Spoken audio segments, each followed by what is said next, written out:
Hello and welcome back to the Omni Den. I'm Omni and today we're going to be reviewing the Batman movie that came out recently. I know I'm a bit late to the party, but the people who are waiting to see how it is and not sure if they want to go, who are not really comic book fans and stuff like that, this is more of a review for you guys. I'm not going to spoil anything. In general, I think I like to rate movies in whether they're worth my time or not worth my time. 10 out of 10, all that kind of stuff, I don't really like that, because it's simple fact that a lot of movies nowadays, they are designed sometimes to waste your time. They just throw a bunch of garbage on screen and a bunch of explosions, and you can like it, but you probably won't remember the intricacies of a movie or be inspired by that movie a couple months later. You know, I like movies that stick with you, that really create something, kind of a thought in your brain or inspiration, you know. So let's talk about the Batman. The Batman is one of the more recent Batman films. We had the Ben Affleck movie with the Justice League, and a lot of people liked him as the actor, but not the movies themselves. Now we have Robert Pattinson as the Batman and Bruce Wayne, and I will say that he's actually a pretty good actor. He's really good in this role. I think that a lot of people give him a lot of flack because of the Twilight movies, and that's all they remember him for. But he does bring that kind of brooding energy that you were looking for in a Batman film. Although there is not really that much of a difference between him and Bruce Wayne, Batman and Bruce Wayne, when he's playing him. As this is more towards the beginning of Batman's career, where he's a lot more angry, right, before he gets a ward that he can shed some of that anger off. Then you got Catwoman, played by Zoe. She's actually really good. I love her in this role.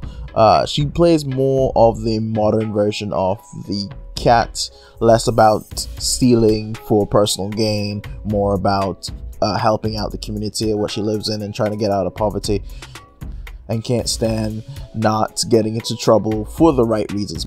She's more of a Robin Hood type character in this. Then you got Jim Gordon, played by Jeffrey Wright.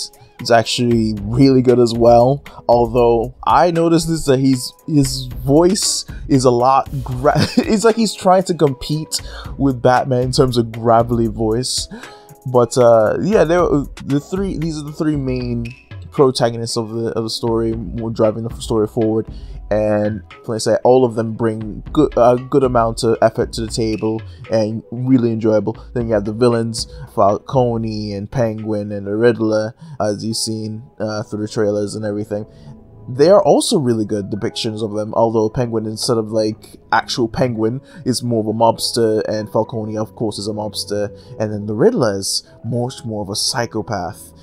These movies, I think, were shot brilliantly. The city, Gotham itself, has come alive. I think this is the best depiction of Gotham I've ever seen, because we had Tim Burton's world, where it's just extreme gothic world with giant statues and spires. But then you have the animated world, the animated Batman, where it's like 2 steps below that in terms of Tim Burton style. I like this, where it's just on the edge of that darkness and that style of Gotham. It's not just New York or just a regular city in the world. It has a personality of its own.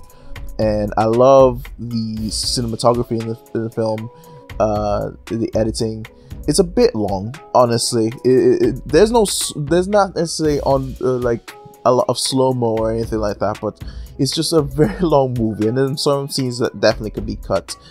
But I think overall it's still very good. The action itself is thrilling, like heart-pumping thrilling, so that's good, matching with the more quieter moments where Batman's trying to solve a crime, solve a clue or whatever, and it's a good dichotomy and balance between the two of them. To answer the question, is this movie worth your time? I would say definitely.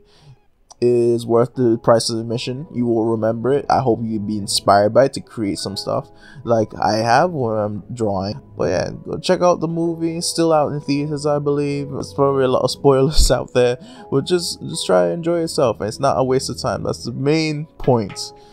And I'm Omni. If you're interested in any other videos on my channel, I cover fandoms and histories of stuff, personal stories, all above drawings that I love to do.